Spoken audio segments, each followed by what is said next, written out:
आखिर किन लोगों ने रसूल के दुश्मन हैं? This is day 15 of understanding Quran in the most easiest way. तो कल हम लोगों ने डिस्कस किया था सूरह बकरा का 11th रुकू और आज हम लोग देखेंगे सूरह बकरा का 12th रुकू। कह दो कि जो शख्स जिब्रेल का दुश्मन हो उसे गुस्से में मर जाना चाहिए, क्योंकि उसने तो ये किताब अल्लाह के हुक्म से तुम्हारे दिल पर नाजिल की है, जो पहली किताबों की तस्दीक करती है और ईमान वालों के लिए हिदायत और बशारत है। जो शख्स अल्लाह का और उसके फरिश्तों का और उसके पैगंबरों का और जिब्रील और मीकाइल का दुश्मन हो, तो ऐसे काफिरों का अल्लाह खुद दुश्मन है।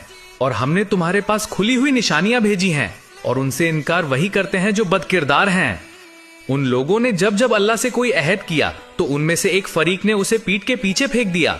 हकीकत यह है कि उनमें से अक्सर लोग बेईमान हैं।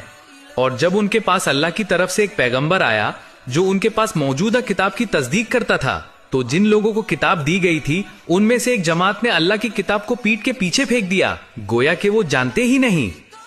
और वो उन चीजों के पीछे लग गए जो सुलेमान के दौरे सल्तनत में शायातीन पढ़ते थे। हालांकि सुलेमान ने कुफ्र नहीं किया था, बल्कि शायातीन ही कुफ्र करते थे, लोगों को जादू सिखाते थे। और बनी इजराइल उन बातों के भी पीछे लग गए जो शहर बाबिल में दो फरिश्तों हारूत और मारूत पर उतारी गई थी। और वो दोनों किसी को कुछ नहीं सिखाते थे जब तक ये ना कह देते कि हम तो सिर्फ आजमाइश हैं, तुम कुफ्र में मत पड़ो। फिर भी लोग उनसे वो चीज सीखते थे जिससे मियाँ बीवी के दरमियान जुदाई डाल देते, लेकिन अल्लाह के हुक्म के सिवा वो किसी का कुछ भी नहीं बिगाड़ सकते थे। और वो ऐसे मंत्र सीखते थे जो उन्हें नुकसान पहुंचाते और कोई फायदा नहीं देते।